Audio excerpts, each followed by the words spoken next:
Hello viewers, কেমন আছেন সবাই? আশা করি সকলেই ভালো আছেন। তো আজকে আমরা যে বিষয় নিয়ে আলোচনা করব সেটা আমাদের থাম্বনেল এবং টাইটেল থেকে আপনারা বুঝতে পারছেন।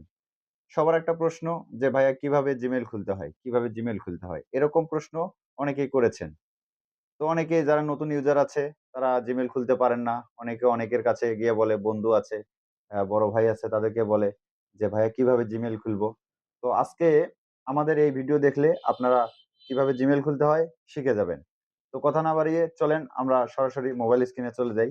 তার আগে আপনি যদি আমাদের এই Facebook পেজ থেকে যদি নতুন হয়ে থাকেন তাহলে অবশ্যই আমাদের পেজটি ফলো দিয়ে রাখবেন এরকম নতুন ভিডিও পাওয়ার জন্য। আর যদি আমাদের YouTube চ্যানেল থেকে দেখেন তাহলে অবশ্যই ইউটিউব চ্যানেলটি সাবস্ক্রাইব করে রাখবেন। তো চলুন কথা না বাড়িয়ে আমরা মোবাইল স্ক্রিনে চলে যাই। প্রথমে আপনি আপনার মোবাইল স্ক্রিনে চলে যাবেন। চলে যাওয়ার আগে অবশ্যই নেট কানেকশনটা অন করে রাখবেন। রাখার পরে আমি সাজেস্ট করব Google Chrome ব্রাউজার ইউজ করবেন। তো আপনি Google Chrome এ চলে যাবেন।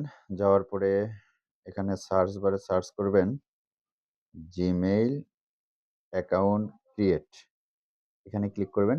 ক্লিক করার পরে ১ম যে ওয়েবসাইটটি আসবে ক্রিয়েট এ জিমেইল অ্যাকাউন্ট আপনি এখানে ক্লিক করবেন।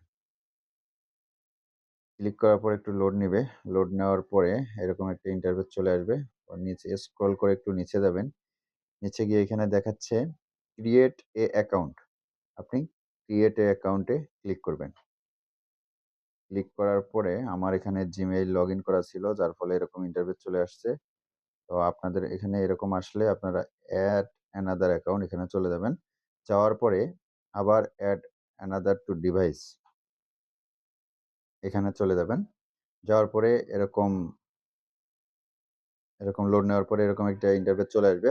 আসার পরে আপনারা নিচে দেখতে পাচ্ছেন ক্রিয়েট অ্যাকাউন্ট এখানে ক্লিক করবেন। করার পরে ফর মাই পার্সোনাল ইউজ যদি আপনি আপনার পার্সোনাল ইউজের জন্য করেন তাহলে এখানে ক্লিক করবেন। আর যদি আপনার বিজনেস অ্যাকাউন্ট হিসেবে জিমেইল খুলতে চান তাহলে আপনি নিচেরটায় ক্লিক করবেন। তো আমরা পার্সোনাল ইউজের জন্য জিমেইল ক্রিয়েট করব। তো ফর মাই পার্সোনাল ইউজে ক্লিক করব। ক্লিক করার পর আপনার ফার্স্ট নেম আপনার যে নাম সেটা পুরো নামটার অর্ধেক দিবেন। আমি দিচ্ছি MDJMIUL। লাস্ট নেম নামের যে লাস্ট অংশটা ইসলাম। এভাবে দুভাগে দেওয়ার পরে আপনি নেক্সটে ক্লিক করবেন। নেক্সটে ক্লিক করার পর কিছুক্ষণ লোড নিবে। লোড নেওয়ার পরে আপনার এরকম ইন্টারফেস চলে আসবে। আসার পরে এখানে আপনার জন্ম তারিখটা দিবেন। দিলাম। তারপরে জেন্ডার সিলেক্ট করবেন, মেল দিবেন। আবার নেক্সটে ক্লিক করবেন। ক্লিক করার পর এখানে আপনার ইউজার নেম যেটা থাকবে সেটা আপনাকে অটোমেটিক সাজেস্ট করবে। তো আপনি যদি এখান থেকে আপনার পছন্দ না হয় তাহলে আপনি নিচে দেখতে পাচ্ছেন create your own Gmail address.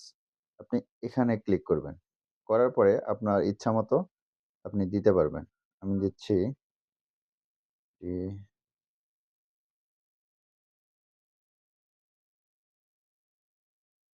দিয়ে আমার ইচ্ছামতো আমি দিয়ে দিলাম। দিয়ে দেওয়ার পরে আবার নেক্সটে ক্লিক করব। এটা অবশ্যই আপনাদের মনে রাখতে হবে। এমন একটা ইউজার নেম দিবেন যেন আপনারা ভুলে না যান। অবশ্যই এটা আপনাকে মনে রাখতে হবে। তারপর আমি নেক্সটে ক্লিক করলাম। নেক্সটে ক্লিক করার পর এখানে পাসওয়ার্ড দিতে হবে। তো এখানে সাজেস্ট স্ট্রং পাসওয়ার্ড। এখানে অবশ্যই আপনাকে পাসওয়ার্ডটা অনেক স্ট্রং দিতে হবে। ক্যাপিটাল লেটার, স্মল লেটার এবং আ নাম্বার সবকিছু মিলিয়ে আপনাকে এখানে পাসওয়ার্ডটা দিতে হবে যাতে খুবই স্ট্রং হয়। তো আমি এরকম একটা পাসওয়ার্ড দেব। পাসওয়ার্ড দেব এরকম। আপনারা আপনাদের ইচ্ছামতো পাসওয়ার্ড বসিয়ে নিতে পারেন। নেওয়ার পরে আমি নেক্সট এ ক্লিক করব। নেক্সট এ ক্লিক করার পর এখানে আপনাদের নাম্বার দিতে বলবে। আপনি যদি নাম্বার দিয়ে খুলতে চান অবশ্যই নাম্বার দিবেন এখানে। নাম্বারে পাসওয়ার্ড চলে যাবে এবং যদি নাম্বার দিয়ে না খুলতে চান তাহলে এখানে স্কিপ করে দিবেন। করে দেওয়ার পর অ্যাকাউন্টটি কিন্তু ক্রিয়েট হয়ে গেছে। তারপর এখানে নেক্সট এ ক্লিক করব। ক্লিক করার পর এখানে নিচে স্ক্রল করে যাওয়ার পর আই এগ্রি এখানে ক্লিক করব।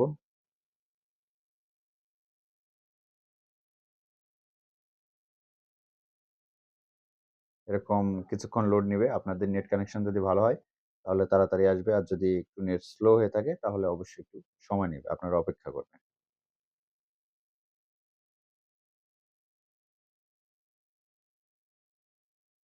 দেখতে পাচ্ছেন একটু নেট কানেকশনের সমস্যা, যার ফলে এরকম ইন্টারভেট চলে আসছে আমাদের এখানে। আমরা পেজটা একটু রিলোড করে নেব। নেওয়ার পর দেখতে পাচ্ছেন যে আমাদের এখানে জিমেইলটি এড হয়ে গেছে। আমরা জিমেইলের উপর ক্লিক করলাম। ক্লিক করার পরে দেখলাম যে এখানে আমাদের ইউজার নেম হচ্ছে এটা জিমেইলের। এভাবে আপনি একটা জিমেইল ক্রিয়েট করতে পারেন। তো তারপরে আপনি যদি চান এটা প্লে স্টোরে কিংবা ইউটিউবে অবশ্যই এটা এড করতে পারবেন। আপনারা জানেন যে জিমেইল অবশ্যই একটা গুরুত্বপূর্ণ ফোনের জন্য। তো সেক্ষেত্রে অবশ্যই জিমেইল প্রয়োজন। তারপরে যদি আপনাদের কোনো প্রশ্ন থেকে থাকে তাহলে অবশ্যই কমেন্ট করে জানাবেন। আমরা যথাযথ পরবর্তী ভিডিও নিয়ে আসার চেষ্টা করব। আপনাদের যদি কোনো সমস্যা থাকে সেই সমস্যাগুলো সমাধান করার জন্য আমরা ভিডিও নিয়ে আপনাদের মাঝে হাজির হব। অবশ্যই সে পর্যন্ত ভালো থাকবেন, সুস্থ থাকবেন। আসসালামু আলাইকুম।